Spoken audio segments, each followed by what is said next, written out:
Sister, ഇനിയും ഒരുപാട് patient ഉണ്ടോ? റൗണ്ട്സിന് സമയമായല്ലോ.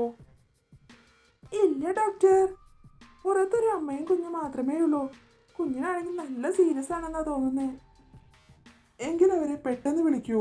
കുഞ്ഞുങ്ങളാണെങ്കിൽ ചിലപ്പോൾ ഒരുപാട് സമയമെടുക്കും. അതുകൊണ്ട് തന്നെ പെട്ടെന്ന് വിളിക്കൂ. സമയത്തിന് വാർഡിലൊന്നും എത്തിയില്ലെങ്കിൽ പേഷ്യൻസും വയലൻ്റ് ആകും. പെട്ടെന്ന് ചെയ്യും. എത്ര നേരമായി ഇവിടെ ഇരിക്കുന്നു. ദേവക്കുട്ടി, കൊച്ചിനാണെങ്കിൽ തീരെ വയ്യ. പനിയും ചുമയുമായിട്ട് ബോധം പോയ പോലെയാണ്. ടോമിനെ വിളിച്ചിട്ടാണെങ്കിൽ അത് കൂടെ വന്നത് പോലുമില്ല. ജോലി എന്ന് പറഞ്ഞോണ്ട് പോയി. ഞാൻ ഒറ്റയ്ക്ക് എന്ത് ചെയ്യാനാ എൻ്റെ ഈശ്വര. മോളെ ദേവാ, ദേവകുട്ടി, കൊച്ചാണെങ്കിൽ അബോധാവസ്ഥയിലായ പോലെയാണ്. പനിയാണെങ്കിലും ഇങ്ങനെ ഒരു പനിയുണ്ടോ ദൈവമേ. ഓക്കെ ഡോക്ടർ, ഞാൻ പെട്ടെന്ന് പോയി അവരെ വിളിക്കാം. ഹലോ, നെക്സ്റ്റ് നിങ്ങളാണ്. അടുത്തതായി കയറിക്കോളൂ. ഓക്കെ സിസ്റ്റർ, വലിയ ഉപകാരം. ദേവക്കുട്ടി, അമ്മ എഴുന്നേൽക്കട്ടെ. നമുക്കേ ഡോക്ടറെ കാണിച്ചിട്ട് പെട്ടെന്ന് വീട്ടിലേക്ക് പോയിട്ട് അവിടെ കിടക്കാട്ടോ. ആ, ദേവ എന്നല്ലേ കുഞ്ഞിൻ്റെ പേര്? വയസ്സ് 7 വയസ്സ്. എന്താ കൊച്ചിന് പ്രോബ്ലം?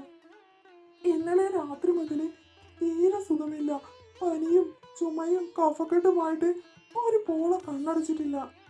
നോക്കട്ടെ, ആദ്യം തന്നെ പനിയുണ്ടോന്നൊന്ന് ചെക്ക് ചെയ്യട്ടെ. ആ, നല്ല ചൂടുണ്ടല്ലോ. നല്ല പനി തന്നെയാണ്. പിന്നെ എന്തൊക്കെയാ പ്രോബ്ലംസ് ഉള്ളത്? ശരീരത്തിന് ഹൈ ടെമ്പറേച്ചർ ആണല്ലോ. ചെസ്റ്റിലാണെങ്കിൽ നല്ല കഫക്കെട്ടുമുണ്ട്. എന്തായാലും നമുക്ക് നോക്കാം. ദേവിക്ക് എന്താ പറ്റിയത്? നല്ല പനിയുണ്ടല്ലോ. ഇൻഫെക്ഷൻ പനിയാണോ, മഴ കൊണ്ടിട്ടുള്ള പനിയാണോ എന്നൊക്കെ ഡോക്ടറെ നോക്കിയിട്ട് പറയാം കേട്ടോ. അമ്മ പറഞ്ഞതനുസരിക്കാതെ മഴയത്ത് ഓടിക്കളിച്ചെന്നാണല്ലോ പറയുന്നേ. ഡോക്ടർ, പുറത്ത് 2 പേഷ്യൻസ് കൂടി വന്നിട്ടുണ്ട്. അവരോട് അരമണിക്കൂർ വെയിറ്റ് ചെയ്യാൻ പറയട്ടെ. റൗണ്ട്സിന് പോവാനുള്ളതല്ലേ? അതെ സിസ്റ്റർ, അത് പറഞ്ഞോളൂ. വാർഡിൽ നിന്ന് അർജന്റായിട്ട് കോൾ വന്നിരുന്നു, പെട്ടെന്നൊന്ന് അങ്ങോട്ട് ചെല്ലാൻ. അതുകൊണ്ട് അത് പറഞ്ഞോളൂ. ഡോക്ടറെ, ഈ ചൂടൊന്ന് കുറഞ്ഞു കിട്ടിയാൽ മതിയായിരുന്നു ഡോക്ടർ. കണ്ടിട്ട് സഹിക്കുന്നില്ല. അബോധാവസ്ഥയിൽ എത്ര നേരമായി ഇങ്ങനെ ഉറങ്ങുന്നു. എനിക്ക് സഹിക്കുന്നില്ല. നിങ്ങളിങ്ങനെ വിഷമിക്കാതിരിക്കൂ. പനിയല്ലേ വന്നിട്ടുള്ളൂ. അത് നമുക്ക് ഒരു ഇഞ്ചക്ഷൻ എടുക്കാൻ എഴുതിയിട്ടുണ്ട്. നമുക്ക് പെട്ടെന്ന് മാറ്റാമെന്ന്. ദേവാ, വിഷമിക്കണ്ട കേട്ടോ. ഡോക്ടർ ആൻറ്റി ഉണ്ടല്ലോ ഇവിടെ. നമുക്കൊരു ഇഞ്ചക്ഷൻ എടുത്തിട്ട് എൻ്റെ ടെസ്റ്റ് ചെയ്യാനുണ്ട്. അതുകൂടെ ചെയ്തിട്ട് എന്താണ് റിസൾട്ട് എന്ന് നോക്കിയിട്ട് ബാക്കി ട്രീറ്റ്മെൻറ്റ് നമുക്ക് പിന്നീട് ചെയ്യാം. ഇന്നലെ രാത്രി മുതൽ ഒരു വെള്ളം കുടിച്ചിട്ടില്ല. ഭയങ്കര ഛർദില്. ചുമ കൊണ്ടാണെങ്കിൽ ഒന്നിനും വയ്യാത്ത അവസ്ഥയാണ് ഡോക്ടറെ. എന്തെങ്കിലും മരുന്ന് പെട്ടെന്ന് തരൂ. ഡോക്ടർ മരുന്ന് എഴുതിയിട്ടുണ്ട്. ഫസ്റ്റ് ഡോസ് ഞാൻ ഇപ്പോൾ തന്നെ തരാം. കൂടാതെ 2 ടെസ്റ്റും ചെയ്യാനുണ്ട്. മരുന്ന് കുടിച്ചതിന് ശേഷം ടെസ്റ്റ് എടുത്തിട്ട് വന്നാൽ മതി. നിങ്ങൾ എൻ്റെ കൂടെ വന്നാൽ മതി. ഞാൻ കാണിച്ചു തരാം ലാബും മരുന്ന് വാങ്ങേണ്ട സ്ഥലവുമൊക്കെ. അതെ, സിസ്റ്ററിൻ്റെ കൂടെ പോയാൽ മതി. സിസ്റ്ററെ, ഈ പേഷ്യൻറ്റിന് ചിലപ്പോൾ മിക്കവാറും അഡ്മിറ്റ് വേണ്ടി വരും. ഹൈ ടെമ്പറേച്ചറിലാണ് നിൽക്കുന്നത്.